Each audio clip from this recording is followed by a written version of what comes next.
खबर जबलपुर से, जहां पर महाकाली विसर्जन जुलूस में एक बहुत बड़ा हादसा होने की जानकारी निकल के सामने आई है।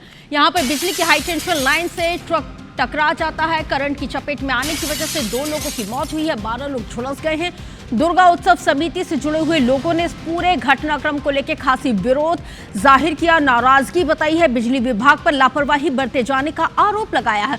मंत्री राकेश सिंह और कैंट विधायक अशोक रोहानी भी यहां पे घायलों से मिलने के लिए अस्पताल पहुंचे हैं, उनका हालचाल जाना है। लेकिन जो एक तस्वीर जो हर बार सामने निकल के आती है वो यह है कि बद इंतजामी यहाँ पे दुरुस्त नहीं हो रही है और असमय लोग काल के गाल में इसलिए समा रहे हैं क्योंकि जिस तरह से जो बद इंतजामी का हाल पूरे शहर, पूरे मध्य प्रदेश में देखने को मिल रहा है। बड़े बड़े हाई टेंशन लाइन के जो तार हैं वो लटक रहे हैं, जिसकी चपेट में आने की वजह से आए दिन हादसे होते रहते हैं। प्रशासन की लापरवाही, प्रशासन कभी ध्यान नहीं देता। वहाँ तार लटके हुए हैं, कुछ नहीं होता वहाँ।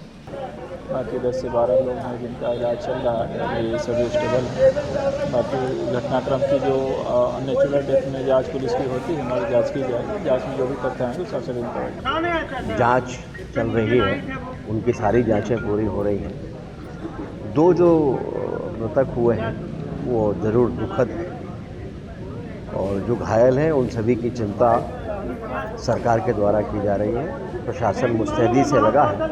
बिजली विभाग से संबंधित अधिकारी थे, वो भी मौजूद थे, उसके बाद भी लापरवाही बरती गई।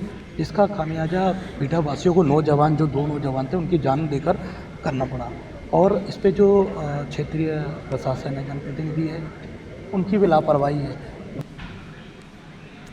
ज्यादा जानकारी के साथ मेरे सहयोगी विजेंद्र पांडे लाइव जुड़ गए हैं, जिनके साथ चर्चा की शुरुआत है। विजेंद्र, बद इंतजामी की वही तस्वीरें जो हम डे 1 से दिखा रहे हैं।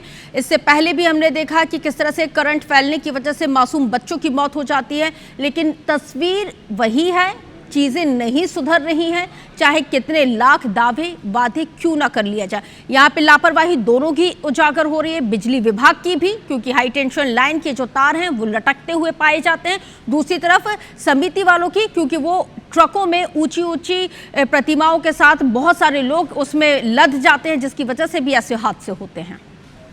बिल्कुल रश्क, इसी तरह की लापरवाही का नतीजा ही माना जा सकता है कि 2 लोगों की जान चली गई, 11 लोग करंट लगने से बुरी तरह झुलसे हैं। और कुछ दिन पहले ही एक दुर्गोत्सव समिति में सजावट के लिए जो इलेक्ट्रिफिकेशन किया गया था, उसकी चपेट में आने से 2 मासूम बच्चों की मौत हुई थी।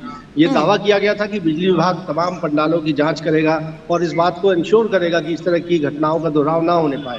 लेकिन इस मामले में महाकाली का जो विसर्जन जुलूस टेमर भीटा से निकल रहा था, जब ये टेमर तिराहे पर, भीटा तिराहे पर पहुंचा था, तो आगे ऊपर से जाती 11,000 केवी की हाई टेंशन लाइन की चपेट में ये आया और जिससे करंट फैलने से 2 लोगों की मौत हुई, 11 लोग झुलसे।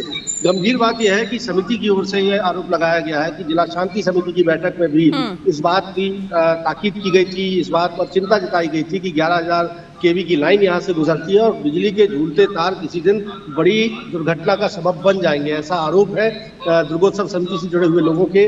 लेकिन साथ ही साथ ये भी आरोप है कि बिजली विभाग की ओर से इस पर कोई कार्रवाई नहीं की गई। यदि वक्त रहते इन तारों को दुरुस्त कर लिया जाता तो शायद ये करंट फैलने बिल्कुल वाकई में, और यही स्थिति बार बार देखने को मिलती है। हर साल हम न जाने अकाल के गाल में समाते हुए न जाने कितने लोगों को देखते हैं, लेकिन नहीं सुधरती है। तो ना तो तस्वीर बदल रही है, ना ही इंतजामात बदल रहे हैं। नज़र बना के रखिएगा, अपडेट आपसे आगे भी लेंगे। बहरहाल अब तक की जानकारी साझा करने के लिए विजेंद्र आपका बहुत शुक्रिया।